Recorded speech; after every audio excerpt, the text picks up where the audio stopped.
បាទសួស្តីបងប្អូនអរគ្នាថ្ងៃនេះខ្ញុំនឹងបង្ហាញបងប្អូនពីរបៀបហៅបទចម្រៀងនៅក្នុង YouTube យើងអាចហៅបានតាមនេះបងប្អូនអរគ្នាយើងចុចទៅលើនេះមកហើយយើងហៅមកថាខ្ញុំចង់ហៅបទចម្រៀងអីមួយអញ្ចឹងយើងត្រូវតែចុចលើ microphone នេះមក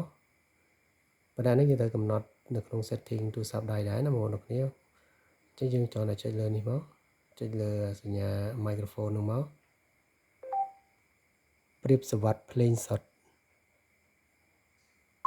រៀបសវត្ថភ្លេងសពបាទអញ្ចឹងនៅពេលដែលយើងហៅអញ្ចឹងគឺវាទាញសំឡេងយើងចូលក្នុងនឹងបានអញ្ចឹងណាអញ្ចឹងក្នុងវីដេអូនេះខ្ញុំនឹងបង្ហាញបងប្អូនពីរបៀបធ្វើ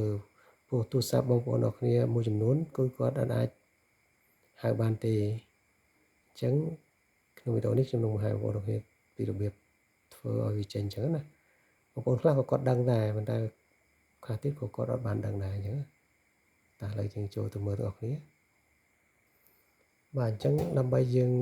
កំណត់នឹងបានគឺបងប្អូនអត់ពិបាកទេទី1បងប្អូនចូលមកកាន់ setting បាទបងប្អូនចូលមកកាន់ setting នេះមកកាន់ setting នេះមកតទៅទៀតអ្នកនរគ្នាចូលទៅកាន់ setting នេះរូបសោបងប្អូនអរគ្នាតទៅទៀតបងប្អូនអរគ្នាចូលមកកាន់ពាក្យថា general management តទៅទៀតយើងយកពាក្យថា language នេះបងប្អូនអរគ្នាបាទភាសាអញ្ចឹងបងប្អូនទៅ add ភាសាចូលណាអញ្ចឹងបងប្អូនអត់មាន load ភាសាខ្មែរទេយើងអាច add language នេះបានណាយើងអាច add language មកយើងយកខ្មែរសិនមកអានេះដោយសារតែខ្ញុំបាន add រួចហើយអញ្ចឹងខ្ញុំតើគ្រីសបងប្អូនដល់គ្នាតើគ្រីសយកនេះមកយើងចុច apply មកនៅពេលចុច apply មកគឺឲ្យបងប្អូនចូលទៅកាន់ YouTube ឲ្យយើងវិញមកបាទអញ្ចឹងបងប្អូនចូលទៅកាន់ YouTube មកហើយយើងចុច search ទៅគឺបានដល់បងប្អូនទាំងគ្នាអញ្ចឹងមានន័យបាក់ទេគ្រាន់តែយើងចូលកំណត់នៅក្នុង setting ដាក់ភាសាខ្មែរគឺអញ្ចឹងយើងអាចហៅបានហើយអញ្ចឹងវីដេអូនោះមានតែប៉ុណ្្នឹងទេបងប្អូនទាំងគ្នាឥឡូវជាមួយខ្ញុំហៅ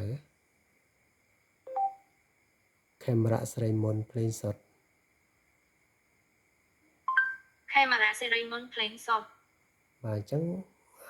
ងាយស្រួលបងប្អូនទាំងគ្នាបងប្អូនខ្លះក៏គាត់ដឹងដែរតែបងប្អូនខ្លះទៀតក៏គាត់អត់ទាន់បានដឹងដែរអញ្ចឹងយើងអាចកំណត់ទៅរឿងស្រួល